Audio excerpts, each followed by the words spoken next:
સુરત શહેરની ચોક બજાર પોલીસે સગીર વયની બાળાનું અપહરણ કરી દુષ્કર્મ આચરનાર આરોપીને ગણતરીના કલાકોમાં પકડી પાડ્યો।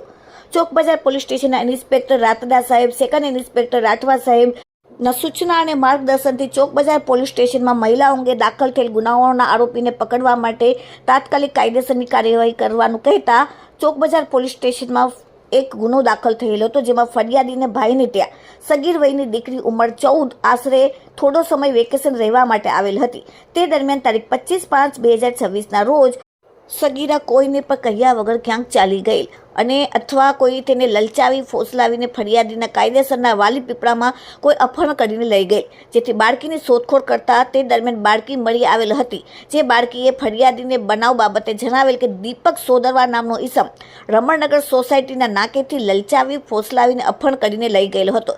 તાત્કાલિક દુષ્કર્મ પર તેની સાથે આચરેલ હોવાની વિગત ચોક બજાર પોલીસ સ્ટેશનને કહેવામાં આવેલ હતી, જેથી ચોક બજાર પોલીસ સ્ટેશનમાં દીપક સોદરવા નામના ઈસમ વિરુદ્ધ ફરિયાદ નોંધવામાં આવેલ હતી। ચોક બજાર પોલીસ સ્ટેશનના સર્વે સ્ટાફના માણસો ગુનાવાળી જગ્યાના આજુબાજુના સીસીટીવી ફૂટેજ ચેક કરતા, ટેકનિકલ એનાલિસિસ કરીને ચેક કરતા અને તે વર્કઆઉટને દરમિયાન આરોપી દીપક કાળુભાઈ સોદરવા, ધંધો નોકરી, રહેવાસી બજરંગ એપાર્ટમેન્ટ, ગાયત્રી સોસાયટી, તાપી રેસિડેન્સીની બાજુમાં અમરોલી વાળાને ચોક બજાર પોલીસે તાત્કાલિક ઝડપીને કાયદેસરની કાર્યવાહી કરી। Bureau report.